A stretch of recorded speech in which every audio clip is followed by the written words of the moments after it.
Hello বন্ধুরা, কেমন আছো সবাই? আশা করি ভালো আছো। আমি তনুশ্রী আবারও চলে এসেছি একটা নতুন ব্লগ নিয়ে। তো আজকের ব্লগটা কিন্তু একটু অন্যরকম হতে চলেছে। তোমরা দেখে বুঝতেই পারছো আমরা একদম বাড়ির বাইরে চলে এসেছি।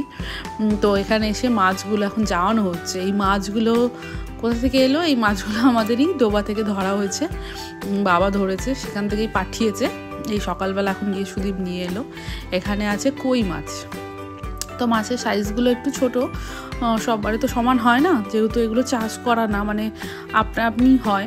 তো যেবারে যেমন হয়, কোনোবারে বড় হয় ছোটো হয়। তবে শুধু কই মাছ না, এখানে মাগুর মাছও আছে, আরও অনেক ধরনের মাছ রয়েছে। খলসে, মুটি, শোল, ল্যাঠা, কাঁকড়া, কুচে, আরও অনেক ধরনের মানে মাছ হয়েছে। আমি নামটা তো আমার মনেও পড়ছে না, সব মাছের তো নাম জানিও না।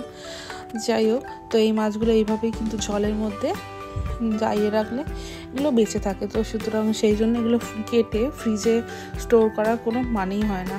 শুধু কী করতে হয়, প্রতিদিন জলগুলো একটু পাল্টিয়ে দিতে হয়, তাহলেই মাছগুলো খুব ভালো থাকে। এবার যেদিন যে পরিমাণে লাগবে সেই পরিমাণে কেটে দিলেই হয়ে যাবে আর কি। তবে এই মাছ কিন্তু বাজারেও পাওয়া যায়, সেগুলো কিন্তু চাষের। তো সেই মাছের স্বাদ আর এই মাছের স্বাদ কিন্তু সম্পূর্ণ আলাদা। আর এই মাছের অনেক উপকারিতাও রয়েছে, মানে শরীর ঠান্ডা থাকে, শরীরে রক্ত হয়, নানান কাজে লাগে। তো ডক্টররা অনেক সময় বলে ঠিক আছে এইগুলো খাওয়ার জন্য, কিন্তু বাজার থেকে যেগুলো নেওয়া হয় সেগুলো চাষ করা, তো সুতরাং সেইভাবে কিন্তু কাজ হয় না। তো এইগুলো দেখো, মাগুর মাছগুলো কিন্তু বেশ বড় বড়, আর জলে দেওয়ার পর কিভাবে নড়ছে দেখো। তো আজকে কিন্তু আমি দুটো মাছই রান্না করব, একদম সিম্পলভাবে ঝোল হবে, পাতলা লাউ, আলু আর ডাঁটা দিয়ে একদম পাতলা করে ঝোল হবে, যেটা খুবই টেস্টি হয়। আমার তো ভীষণ ভালো লাগে, তো তোমাদের সাথেও একটু শেয়ার করব। তো আমি তো মাছ কাটতে পারি না, মামুনি কেটে বেছে দেবে, দেন তারপর আমি রান্না করব। তো দেখো এইভাবে মাছগুলো দেখো কীভাবে দেখে মনে হচ্ছে না কেমন কালো কালো, কিন্তু মাছের কালারগুলো কিন্তু কালো না, একটু অন্যরকম, জলের মধ্যে ওরকম লাগছে।